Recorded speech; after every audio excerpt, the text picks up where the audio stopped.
Hello again and welcome to another episode of the Ominous Origins podcast with me, Casey. Of course, this episode is still brought to you by the wonderful people over at morbidlybeautiful.com. Morbidly Beautiful is your one-stop shop for all things horror content related, from interviews, reviews, top 10 lists, and everything in between. They also have an extensive library podcast, which I highly suggest checking out after this one here, including my latest one called Cheer and Loathing, where Stephanie, the owner of Morbidly Beautiful, and I bicker about movies for an hour and a half or so. It's fun. You should go give that a listen too. But on to today's episode. We took a little bit of a break from true crime last week, so we're going to stick it back in there and do it again this week with a very interesting case that takes place in my home province of Ontario. Apparently Ontario has some really good true crime, which I haven't really explored just yet, but this might be the start of it, so who knows, maybe we'll be on a little bit of a Canadian true crime kick. Regardless, this one is about a woman who was married for 8 days before being found dead in just 9 inches of water during her honeymoon. The case was called the 8-Day Bride, and it features the death of 22-year-old Christina Kettlewell.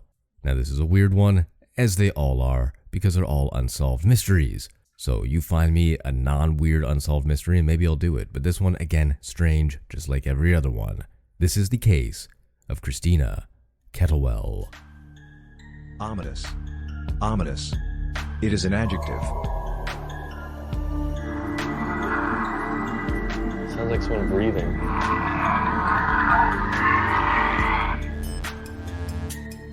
Ominous. Just like any good true crime case, this one goes all the way back in time to 1947. And as I said, it takes place in Ontario, about probably the 3 hours, maybe 4 hours from where I live currently. Just north of Orillia, there is a place called Severn Falls. And that is the fateful place where Christina Kettlewell took her last breath. Now, it was on May 20th that her body was discovered, just about 150 feet away from their honeymoon cottage. Who's there? Well, that would be her brand new husband, John Ray Kettlewell.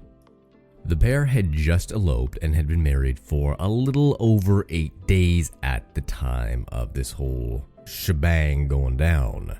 Now, the pair did know each other for 3 years, and Christina's family did have some concerns about the marriage, most notably that A, John was not a Roman Catholic, which Christina's father was, being a Polish immigrant at the time. However, he did convert to kind of appease Christina's parents.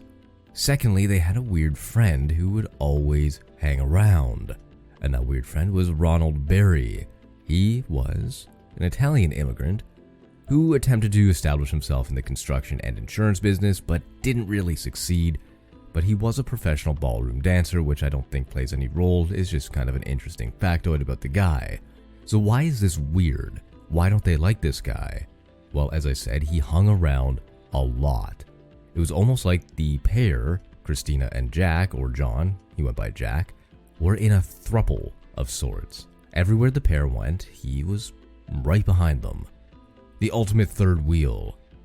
And it became even weirder when, after the couple eloped, Ronald, went on honeymoon with them. Suspicious.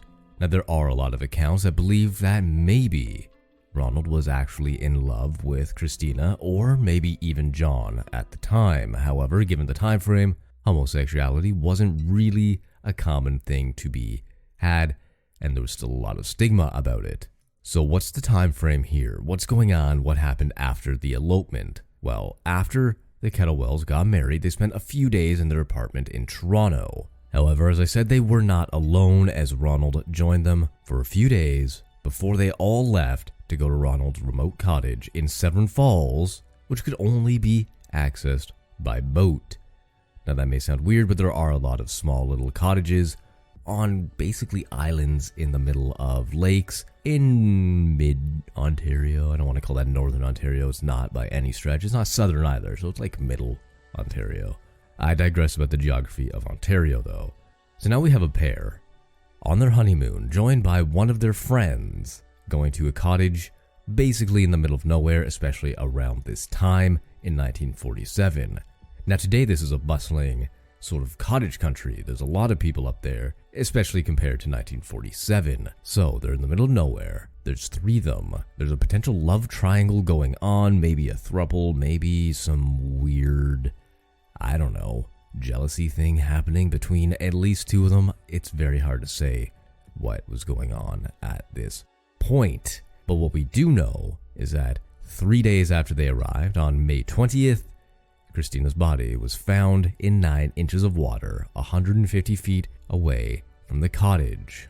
And the body was found by one Neville Sweet, who is the owner of a boathouse in the area. Upon investigation, her body was free from any burns or any signs of violence whatsoever. An official autopsy later found traces of codeine in her stomach, but her ultimate cause of death was declared as a drowning. Christina's death wasn't the only weird thing to happen on this trip.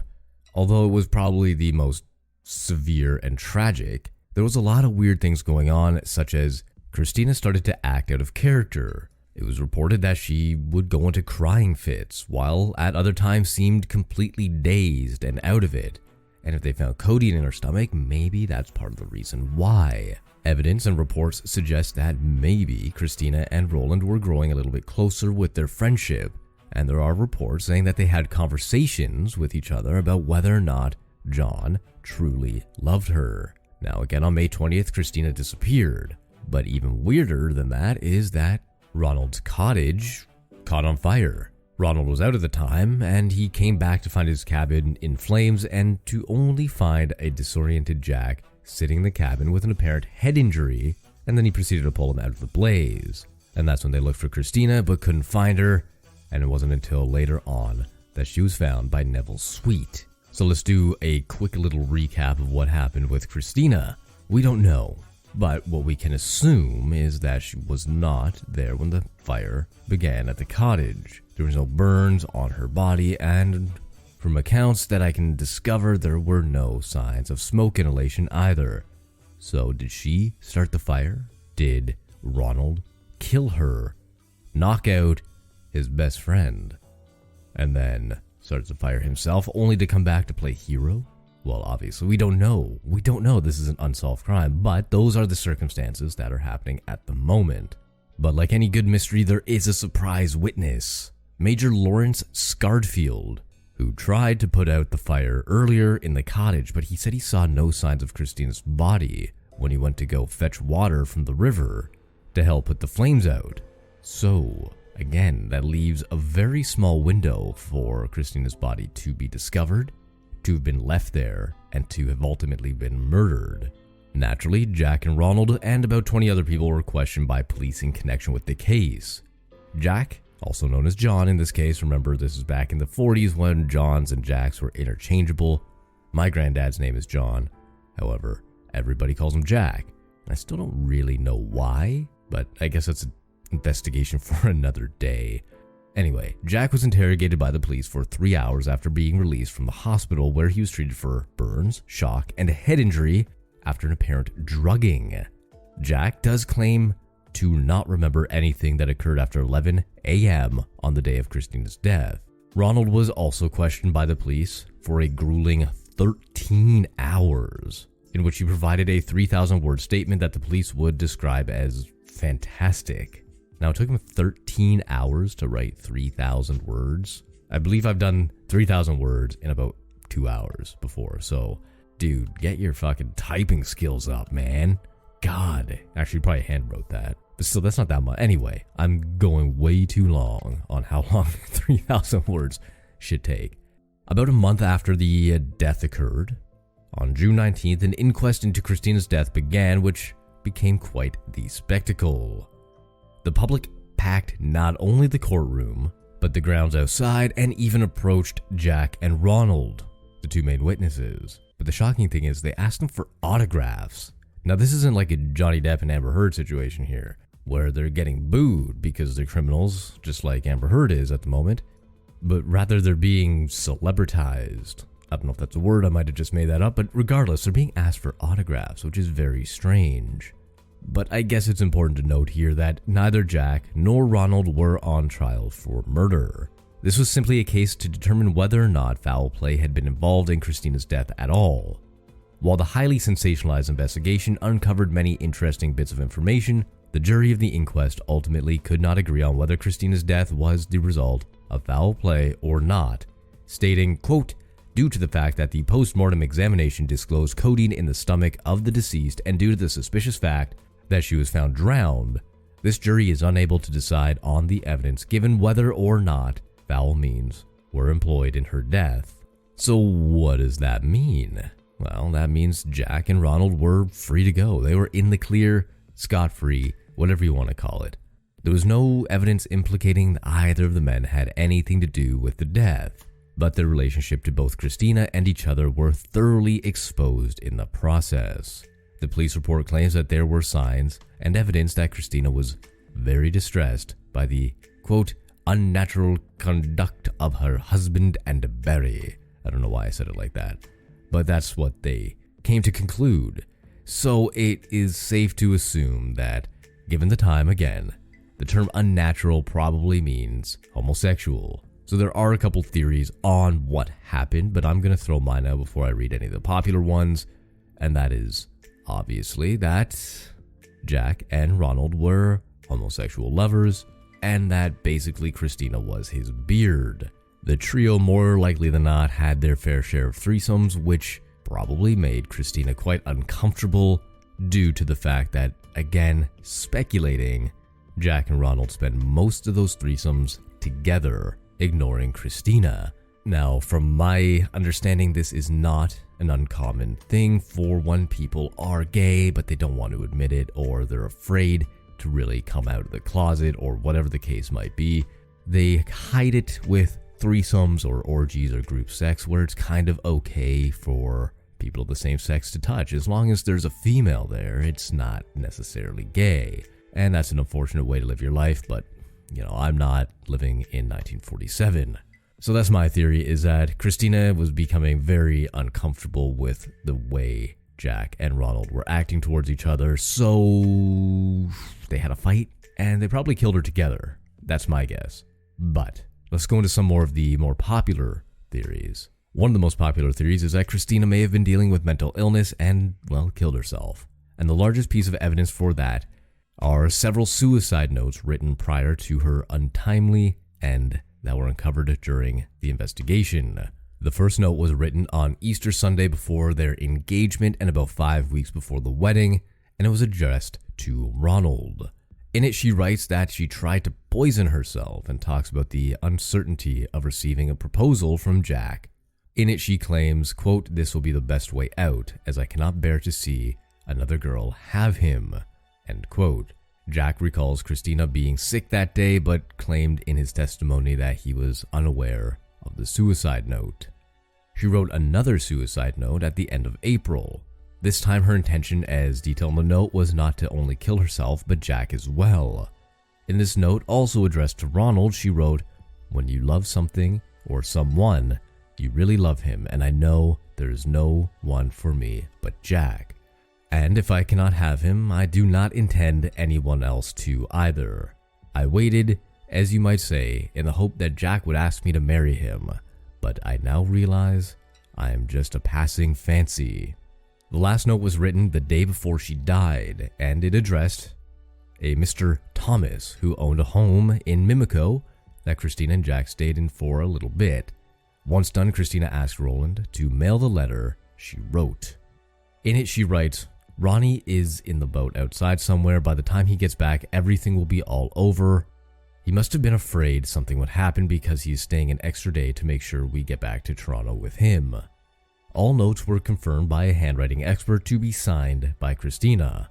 Ronald held on to all 3 notes, but he never told Jack about them until the inquest. Strangely, Ronald was able to hold on and save them from the fire when his cottage burned down. And now comes the theory of murder.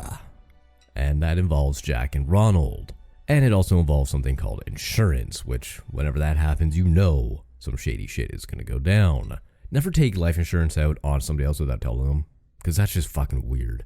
If you take $1 million life insurance policy out on your wife and then she dies the next day, you're going to fucking jail. So don't do it. Just just don't fucking kill people, man. It's just not worth it. Now, the first bit of evidence that suggests the duo may have planned this is a series of insurance policies purchased before Christina's death.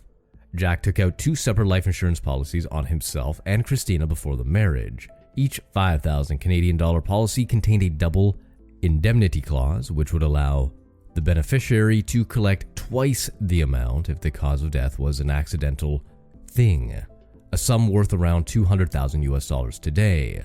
Strangely, Ronald was the beneficiary listed on both policies.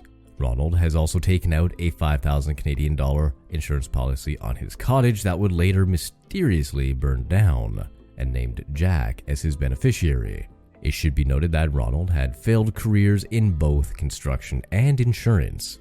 Additionally, the inquest revealed that Jack had given his war gratuity, a payment to the Canadian servicemen when discharged, to Ronald, and that Jack had removed all of his family from his will for reasons unknown. Christina's wedding ring became a suspicious detail in the inquest as well, as it was never recovered. It's unknown the origins of the ring, as some suggest maybe Ronald purchased the ring for Christina, or Jack might have even borrowed the ring from a married friend. And the true price of the ring is also debated, ranging from $1,000 to $13,000 back in 1947, so approximately $6 trillion today. Nevertheless, it was never found after Christina's death. Jack's statement to the police after the fire was nothing short of fascinating. In the statement, Jack states that he and Ronald had been in an intimate relationship for some time. Here we go. However, in court, Jack claimed he was coerced to make that statement, as the police wanted to build that theory into their report. The police commissioner did, in fact, touch on this relationship in the report of Christina's case. In it, he writes that the relationship between Jack and Ronald was, to put it mildly, to be unnatural, quote unquote. There was no evidence to prove that this relationship went that way, but it was highly suspected. In the inquest, Crown Counsel C.P. Hope didn't believe Jack was coerced and suggested that the two were actually lovers. Jack finally agreed to this after Hope hammered him with questions. The Toronto Star describes the questioning in an article from June 20th, when Kettlewell, after vigorously questioning him, agreed with Mr. Hope's repeated suggestions that he and Ronald were male lovers. The fantastic triangle of twisted and thwarted emotions took shape, and that is a direct quote. So, one of the popular theories is that yes, they were lovers, and that yes, they colluded to kill Christina so that they could spend some time together. And this wasn't unnoticed by Christina's family either, as her sister, Helen Mocon, at the time said, quote, "When Jack and Christina got married, we thought it was very strange that Barrie went along on the honeymoon. That's what made us wonder if Ronnie was also in love with Chris, but they had it backwards. More likely, Ronald was in love with Jack and not Christina." And that's it. That's all I got for you this week. What do you think actually happened to Christina? Maybe it was a mixture of all three circumstances. Maybe Christina did kill herself. And maybe Jack and or Ronald had something to do with the fire. Maybe it was all just a weird coincidence. Maybe they killed her. I don't know. We'll never know. Nobody was ever charged for this. And most people believe that, yeah, she did end up killing herself, most likely after finding Jack and Ronald being intimate together without her. That would be my suggestion. But again, I don't know. The life insurance thing really makes you wonder that, yeah, there could be something fishy going on with that as well. But again, that's all I got for you. My name is Casey, and this has been the Ominous Origins Podcast. If you like what you heard, please feel free to leave a 5-star rating on Spotify. There's no reviews yet, and you can only do it through mobile, but if you do that, please let me know via social media somewhere, and I will give you the biggest, warmest, happiest shout out known to man. So far, a bunch of people have done it, so thank you to those who have. You can still leave a review on iTunes, Apple Podcasts, if you feel so inclined. Any 5-star reviews will be read out on the show, so another great way to get a shout out.